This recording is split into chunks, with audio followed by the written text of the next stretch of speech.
এই যে দেবর আর ভাবি, এই যে শালি আর দুলা ভাই, মধুর সম্পর্ক না এগুলা? দাঁড়াও এটা মধুর সম্পর্ক। দেখা যায় সুবহানাল্লাহ, এই যে আমার এখানে ফোন আছে না, আমাদের অফিসিয়াল পেজ আছে, অফিসিয়াল পেজে যত প্রশ্ন আসে দেখি ম্যাক্সিমাম জেনা কেন্দ্রিক, ব্যভিচার কেন্দ্রিক, পরকীয়া কেন্দ্রিক।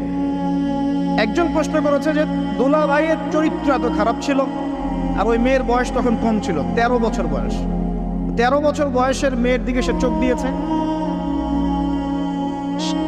যাকে বিয়ে করেছে তার সাথে তো সম্পর্ক আছেই, তারপরে আপনার শালির সাথে সম্পর্ক।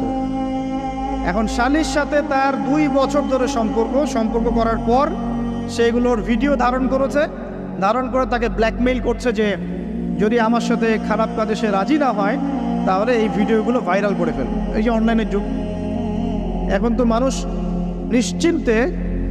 নিশ্চিন্তে মানুষ যে একটা প্রাইভেট লাইফ লিড করবে সেটাও করতে পারে না। প্রাইভেট লাইফের সব কিছু রেকর্ডেড হয়ে যায় এখন, হয় না? এটা একটা ফিতনা, মহা ফিতনা। এখন সে রেকর্ড করেছে, এইভাবে ব্ল্যাকমেইল করে এই শালীর সতীত্ব নষ্ট করলো। 1 বছর 2 বছর না, 3 বছর ধরে। এখন এই মেয়ে প্রশ্ন করছে পেজের মধ্যে যে এখন তার মানসিক অবস্থা এতই খারাপ, সে জিজ্ঞাসা করছে আমি যদি আত্মহত্যা করি তাহলে আমার পাপ হবে কিনা। এই মেয়েটা যদি আপনার বোন হতো কি করতে না? আল্লাহ না করুক এই মেয়ে যদি কারো মেয়ে হতো তাহলে কি করতেন? আপনার কাছের কেউ হলে আপনি কি করতেন?